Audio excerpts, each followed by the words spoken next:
ایک دفعہ ایک آدمی نے میرے پر بڑی چڑھائی کی، تم تبلیغ والے منافق ہو، کہتے کچھ ہو کرتے کچھ ہو، تمہارے قول اور فعل میں بہت فرق ہے بہت۔ جب ان کا غصہ اتر گیا تو میں نے ان سے کہا بھائی 100 نمبر تو اللہ نے بھی نہیں مانگے، آپ کیوں مانگتے ہو؟ اللہ نے کہا ہے فمن ثقلت موازینہ، جس کی نیکیاں بڑھ جائیں گی گناہ تھوڑے ہوں گے تو پاس کر دوں گا۔ تو 100 نمبر تو اللہ نے بھی نہیں کہا کہ ایک گناہ تیرے کھاتے میں نہیں ہونا چاہیے، 100/100 نمبر لے گا تو جنت دوں گا، نہیں تو ریپٹ مار کے جہنم میں ڈالوں گا۔ تو 100 نمبر تو اللہ بھی نہیں مانگتا، اسے پتہ ہے میرا بندہ کمزور ہے، کبھی گناہ کرے گا کبھی نیکی کرے گا۔ تو وہ کہتا ہے جس کے پاس 51 نیکیاں ہوئیں اور 50 گناہ ہوئے تولوں گا تو 51 جھک جائیں گے نا، 50 معاف۔ مثال دے رہا ہوں میں، ہمارے علاقے میں ایک زمیندار تھے، وہ ذکر بھی بہت کرتے تھے، گالیاں بھی بہت دیتے، ادھر سبحان اللہ او تیرے فلانے، الحمدللہ کے ساتھ ایک پھکڑ تولتے تھے، ساری زندگی وہ ایسا ہی کرتے رہے۔ جب وہ فوت ہو گئے تو کسی نے ان کو دیکھا تو انہوں نے پوچھا کہ میاں صاحب آپ کے ساتھ کیا ہوا، آپ تو گالیاں بہت دیتے تھے۔ خود انہوں نے یہ پوچھ رہے آپ تو گالیاں بہت دیتے تھے تو آپ کے ساتھ کیا ہوا؟ کہ اللہ تعالیٰ نے میرے ذکر اور میری گالیوں کو تولا تو میرا ذکر بڑھ گیا تو میری بخشش ہو گئی۔ اللہ نے بھی کاؤنٹنگ رکھی ہے، پرفیکشن مانگی ہی نہیں۔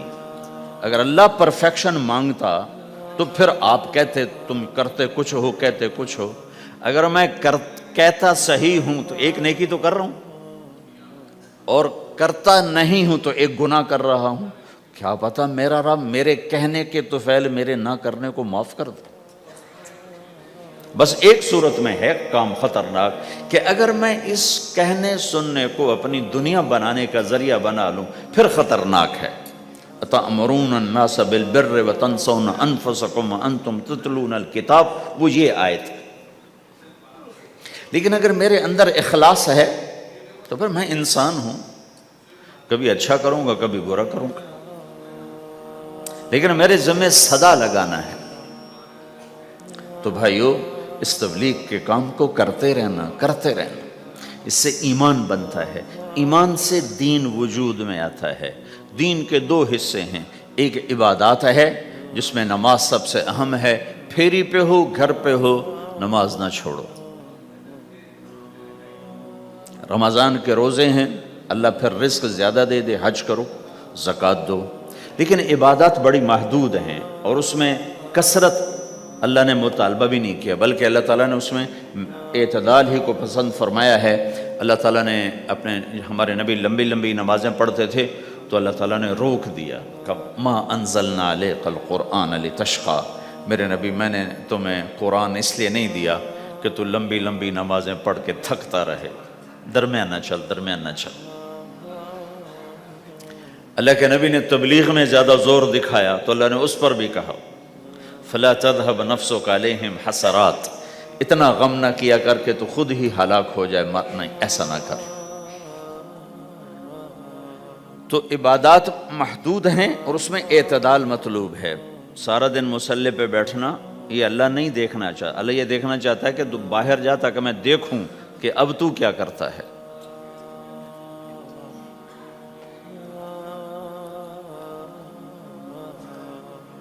دوسرا حصہ اس کا اخلاقیات ہیں، آپس کی معاشرت ہے۔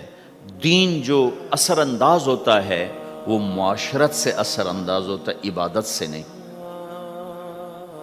عبادات سے نہیں۔ عبادت تو مسجد کے اندر ہے یا مصلی پر گھر کے اندر ہے، روزہ اندر کی چیز ہے، حج بیت اللہ میں ہے، زکوٰۃ مسلمان کو دی جاتی ہے۔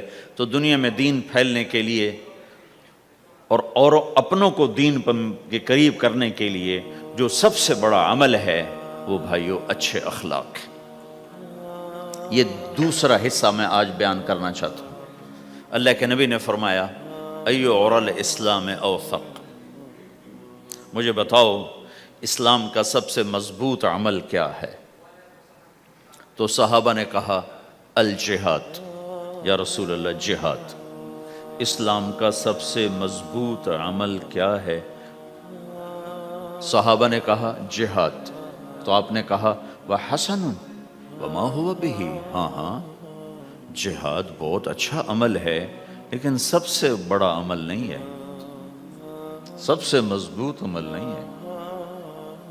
انہوں نے کہا جی الصلاۃ، نماز، تو ہم نے کہا ہاں وَحَسَنَةٌ وَمَا هِيَ بِهَا، نماز بھی بہت اچھی چیز ہے لیکن وہ نہیں جو میں پوچھ رہا ہوں، سب سے اعلیٰ، سب سے اوپر، سب سے مضبوط نہیں۔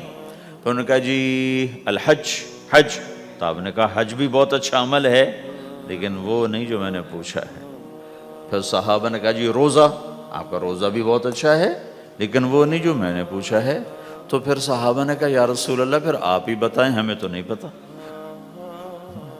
تو ہمارے نبی عبادات سے اوپر لا رہے ہیں، اپنے ساتھیوں کو عبادات پہ قائم کر دیا۔ ہر آدمی نمازی بن چکا ہے، ہر آدمی روزے دار بن چکا ہے، ہر آدمی مالدار زکوٰۃ دینے والا بن چکا ہے، اور ہر آدمی حج کا جذبہ پیدا کر چکا ہے۔ اب آپ ان کو اخلاق پہ لانا چاہتے ہیں، چونکہ اسلام کی تکمیل اخلاق سے ہے۔ اسلام کو تشبیہ دی گئی ہے گھر کے ساتھ، بنی الاسلام علی خمس، تو بنیا کا لفظ عمارت پر بولا جاتا ہے، تو اسلام کی بنیاد میں ہے کلمہ، نماز، روزہ، حج، زکوٰۃ۔ اگر اس مسجد کی بنیادیں بھر دی جائیں تو اس کو مسجد تو نہیں کہیں گے نا، ہاں جی بنیادیں ڈال دی ہیں، چھت ڈالنی ہے، جب چھت پڑے گی تو پھر یہ مسجد کہلائے گی۔ تو اسلام کی بنیاد قائم ہو چکی تھی، اب آپ چھت ڈالنا چاہتے تھے۔ چھت کیا ہے؟ وہ اچھے اخلاق ہیں، تو اب آپ ان کو اوپر لا رہے ہیں، اوپر لا رہے ہیں۔